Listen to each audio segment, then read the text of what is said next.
Você está ligado no Agenda Econômica da TV Senado. O mercado financeiro no Brasil tem crescido e se sofisticado muito nos últimos anos, na medida em que o sistema de crédito ganhou robustez, aumentou em muito o leque de opções para quem aplica suas economias e também para quem necessita dos recursos do sistema bancário. Nessa esteira do crescimento do mercado financeiro, ao lado de boas oportunidades, surgiram também verdadeiras armadilhas, como é o caso do crédito rotativo nos cartões de crédito para quem se utiliza do pagamento mínimo da fatura, que facilmente se transforma num pesadelo. A população precisa deter um conhecimento mínimo sobre como funciona a economia e o mercado para manter suas finanças pessoais em estado de boa saúde. Isso é fundamental para o bem-estar do indivíduo e da família. E sem a saúde das finanças pessoais, perde-se muito em qualidade de vida. Para analisar questões básicas sobre a saúde das finanças pessoais, o Agenda Econômica de hoje vai conversar com o economista Victor Hall, conferencista experiente sobre esse tema. Participa da entrevista o jornalista Ronaldo Martins. Professor Hall, muito obrigado pela sua presença nos estúdios da TV Senado. Eu que agradeço. Vamos começar falando nossa conversa sobre educação financeira. Quer dizer, no Brasil a gente sente que falta um pouco esse item, né, na vida das pessoas. As pessoas não têm uma educação financeira, uma formação que lhe ajude a viver nesse mundo tão intrincado, econômico e de mercado competitivo. Quer dizer, o que é que o senhor considera fundamental no processo de educação financeira, quando ele deve ter início e como deve se processar? Bom, primeiro vamos ver a origem. Por que não tem educação financeira no Brasil? Nós vivemos até 1994 com inflação.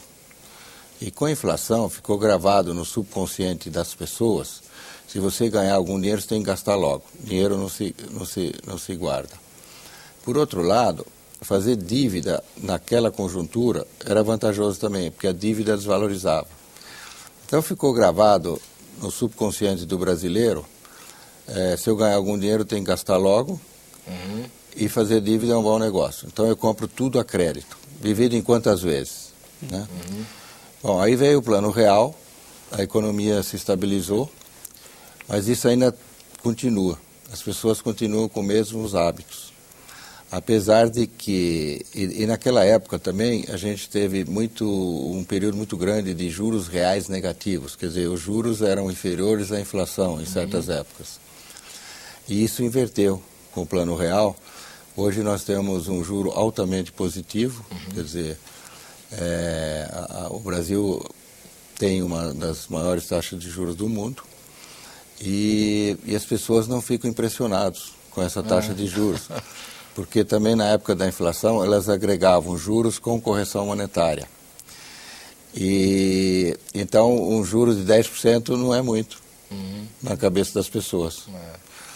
Então esse é o motivo. E a educação financeira, ela não é ensinada na escola, quer dizer, não existe no curso de medicina, de psicologia, quer dizer, ninguém aprende sobre isso.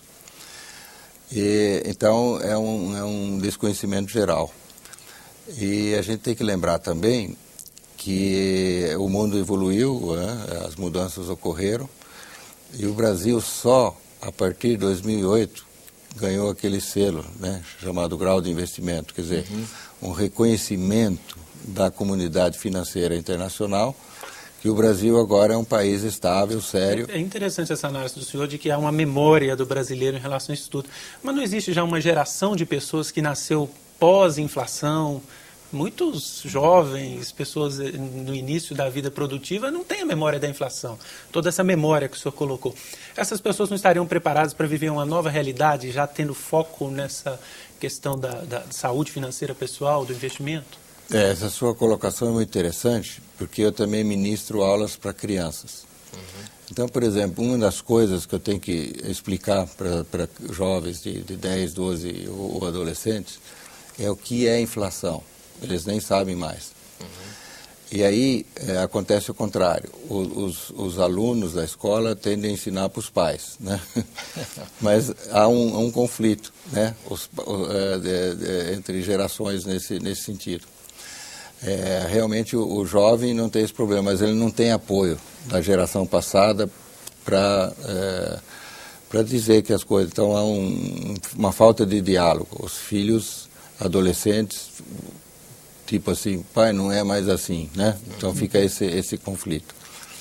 E aí, então, falta na escola e no lar essa educação financeira. E é por isso que também criaram no Brasil, né, recentemente, aquele programa Estratégia Nacional de Educação Financeira, que tenta implantar a educação financeira nas escolas, né, e já tem um projeto piloto sobre isso. Só que isso é um caminho muito longo a ser percorrido. Primeiro precisa fazer a grade curricular, depois precisa treinar os professores, o que nós vamos ensinar, para que idade os professores têm que ser treinados. Então, essa questão para realmente difundir a educação financeira no Brasil ainda vai levar algum tempo. Eu acho que as pessoas deviam ir um pouco atrás e procurar se informar a respeito, né, sobre esses temas. Em termos de conhecimento assim, fundamental, né, o que é que a pessoa precisa saber para administrar bem suas próprias finanças? Bom, eu muitas vezes pergunto nas minhas palestras, quem aqui faz seu próprio imposto de renda? E as pessoas não fazem nem o próprio imposto de renda, delegam isso para um contador. Eu falei, você tem que fazer seu imposto de renda, porque é ali que você vai ver quanto que você ganhou, quanto você pagou de imposto, quais são os seus bens, como é que está a situação patrimonial. Então é muito importante você tomar consciência de como é que está a sua situação financeira. O quanto você tem, o quanto você deve, o quanto você ganha e o quanto você gasta. Mas as pessoas não se dão nem o trabalho de fazer a própria declaração de imposto de renda.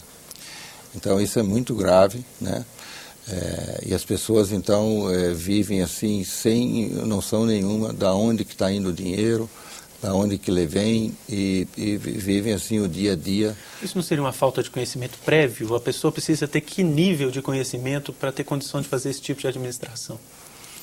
Veja bem, isso aí deveria ser vir de casa. Mas os pais, como nós vimos, viveram na época da inflação, não tem essa condição de fazer isso.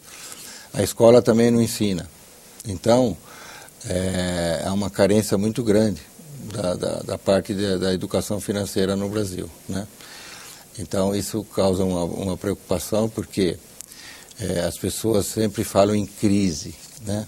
As pessoas falam, não, tem crise financeira, tem crise. Falei, na verdade não existe crise, existem mudanças. E quem não acompanha as mudanças entra em crise, né? Então é necessário, porque se você fica parado e o mundo está mudando, você fica para trás. Então há necessidade das pessoas acompanharem, né? Mas o que a pessoa precisa fazer, saber de fato? Um pouco de informática, saber um pouco de matemática? Que pontos ela tem que dominar para administrar bem preencher suas uma finanças? planilha de Excel para fazer o orçamento? O que é que ela precisa saber? Primeiro, o mínimo é o seguinte, você precisa saber bem a língua portuguesa, né? E ter um vocabulário econômico financeiro, né, para poder entender o que se passa no mundo. E eu sempre digo, as pessoas não leem, por exemplo, o valor econômico ou assuntos sobre economia. E mesmo quando a Miriam Leitão está na Rede Globo explicando alguma coisa, as pessoas desligam, mudam de canal, porque elas não têm a mínima noção dos termos, né? Eu pego o caderno de economia e já bota do lado, né? Porque ele é um pouquinho ciência exata, né? Tem um pouquinho de matemática no meio, matemática financeira, as pessoas têm um verdadeiro horror. E fazer continha também é chato, né? Eu vou ficar anotando as despesas, né? Para que isso, né? E aí há um descontrole geral. Então, o que as pessoas precisam fazer primeiro é tomar consciência da sua própria vida financeira, que seria, eu chamo isso de pontuar. Faça um levantamento, o que você tem, o que você deve, quanto que você ganha e quanto você gasta. O senhor fala de fazer isso formalmente, é fundamental que a pessoa tenha o seu orçamento mensal, familiar ali no caderninho, no computador? No início, tem que andar com uma cadernetinha. Tomei ônibus R$2, tomei um Guaraná tanto, parará. Então tem que ter ideia de quanto ele gasta no dia a dia, né? Porque as pessoas não sabem. Não sabem. Ela chega e acontece sempre aquilo, né? O mês financeiro, né? Ele sempre acaba antes do mês, né? Então no dia 15 já não tem mais dinheiro. Então como viver os outros 15 dias até chegar ao próximo salário. Então, é muito importante. E outra coisa que eu acho super importante é as pessoas saberem distinguir o que é supérfluo e o que é essencial, né? Fazer essa divisão. Essencial, alimentação e tal. E as pessoas se deixam motivar pela mídia, pela propaganda e compram muito supérfluo. Né? Para que eu preciso de uma TV de 42 polegadas, tá certo? Então, para uma pessoa que não teria renda para comprar isso, né? Aí elas vão ao comércio e falam, não, isso aí se divide em 36, 48 meses, né? Isso é baratinho, a prestação desse tamanho. E não calculam juros, enfim. Então, eles se comprometem com coisas que não são essenciais, e aí falta para o arroz e feijão, para o transporte, para a saúde, às vezes não tem dinheiro para comprar um remédio, né? Quer dizer, isso aí passa um pouco para essa questão do diagnóstico, né? Quer dizer, como é que a pessoa faz para ela, a coisa prática, para uma família, por exemplo, que uma renda média, para ela fazer um diagnóstico e ela saber se ela está numa situação de perigo, de risco, ou se está numa situação confortável. Isso saindo um pouco da sensibilidade, do apenas eu acho que eu estou, entendeu? Como é que ela faz? Tem que fazer esse levantamento, né? De quanto gasta, de quanto ganha. De quanto gasta. Qual é o patrimônio? Qual é o patrimônio. Então, tem que sair mesmo com a cadernetinha e todo haveria dia... um percentual de recursos que eu posso comprometer numa área, em outra? Como é que a pessoa pode trabalhar isso? Existem tabelas que dizem, olha, com moradia é no máximo 30%, com alimentação tanto e tanto, né? Então, existem essas regrinhas. Mas isso também varia de pessoa para pessoa, né? Então, tomar consciência, peraí, onde é que eu estou gastando meu dinheiro, né? Peraí, será que isso aqui que eu comprei semana passada, as mulheres, por exemplo, essa segunda bolsa, esse segundo par de sapatos, será que isso era necessário agora, né? E fazer essa avaliação. Difícil é convencer o marido e a mulher de que o diagnóstico é exato. Quer dizer, é uma brincadeira, mas é verdade, porque se alguém na família tenta fazer isso, mas a outra parte ou as outras partes vão na direção oposta, fica difícil conseguir esse equilíbrio, não? E o problema são os jovens, os adolescentes, né? E aí os pais têm essa função de educar. E o que se recomenda é estabelecer o negócio da mesada. Porque a mesada, nessa idade, vai funcionar que nem o salário depois. Então, ele tem que viver e fazer o seu próprio orçamento também, né? E não abrir mão daquilo, quer dizer, é aquele valor e pronto, né? Não aquele valor entrar e com pronto. Recurso E aí, então, o adolescente, o jovem, ele já vai se enquadrando dentro daquela realidade que ele vai encontrar depois quando ele arrumar o primeiro emprego, etc. E poucas famílias fazem isso, né? Então, tipo assim, por exemplo... Eu até imagino que as famílias pensam o contrário, né? Dar a mesada é uma forma de estimular o consumo desenfreado. Muitos eu imagino que pensam assim. O contrário do que o senhor está defendendo. Mas acontece o seguinte, por exemplo, vamos ver uma cena em supermercado. A mãe leva a criança e a criança, então, põe chocolate, põe balinha, carrinha, boneca, isso que aquilo. E quando chega no supermercado, a mãe, então, repreende, isso aqui não é possível e tal, e sai uma briga, né? Então, essa educação, primeiro, talvez não é nem conveniente levar uma criança ao supermercado, né? Só numa idade, depois que tiver certas noções, olha, isso custa tanto, noções básicas de valor, e as famílias omitem isso, não se fala sobre dinheiro em família, nem o marido com a mulher e muito menos com os filhos, né? E eu acho que seria bom as pessoas se reunirem em torno de uma mesa e falar, olha, seu pai ganha tanto, sua mãe ganha tanto, nós temos tanto, isso aqui custa tanto, isso é assim, isso é assado, isso aqui dá para fazer, isso aqui não dá para fazer, né? Então, essa educação financeira, porque tem um preconceito também, né? Falar sobre dinheiro, isso é um tabu, né? Não se deve fazer isso. Ao contrário, é muito importante que essas ideias, essas noções venham de casa, né? O que seria independência financeira, professor? Como é que uma pessoa pode conquistar e dizer que tem independência financeira? Bom, nós estamos na era pós-industrial, né? E eu sempre digo o seguinte, o regime que virge no mundo depois da queda do comunismo é o sistema capitalista. E no sistema capitalista, o lucro e o rendimento vai para o proprietário e não para o empregado. Então eu sempre digo, por que você insiste em ser empregado e não dono da empresa, né? Um acionista? Aí as pessoas levam um susto, né? Mas como isso? Eu falei, olha, você pode ser sócio da Petrobras, do Banco do Brasil, da Vale, dos bancos, tá certo? Isso é um trabalho que você pode fazer lentamente. Então o primeiro passo é você eliminar suas dívidas, que é, na verdade, o melhor investimento, porque os juros que você vai pagar é sempre maior do que aquele que você vai receber fazendo um investimento. E aí também a gente se surpreende.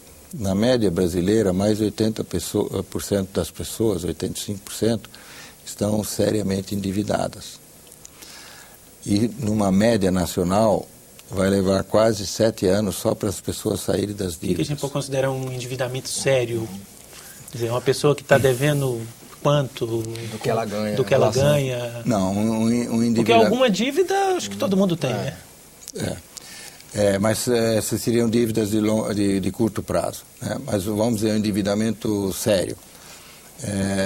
Eu ganho um X e comprei um carro, um automóvel de 30, 40, 50 mil, por uma emoção. Eu vou pagar isso em 72 meses.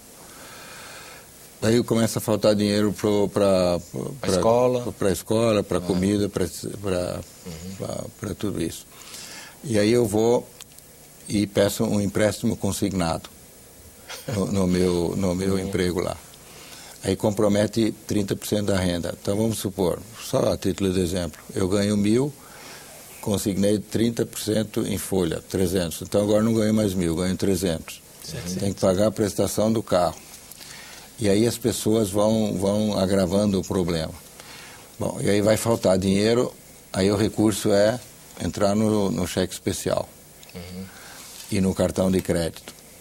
E esse é o endividamento grave. Quando chega nessa situação, aí ela vai para o órgão de produção ao crédito, o Serasa, e aí fica difícil de inverter essa situação, né? No próximo bloco, nós vamos analisar melhor essa questão da dívida e também da inadimplência. Aguarde.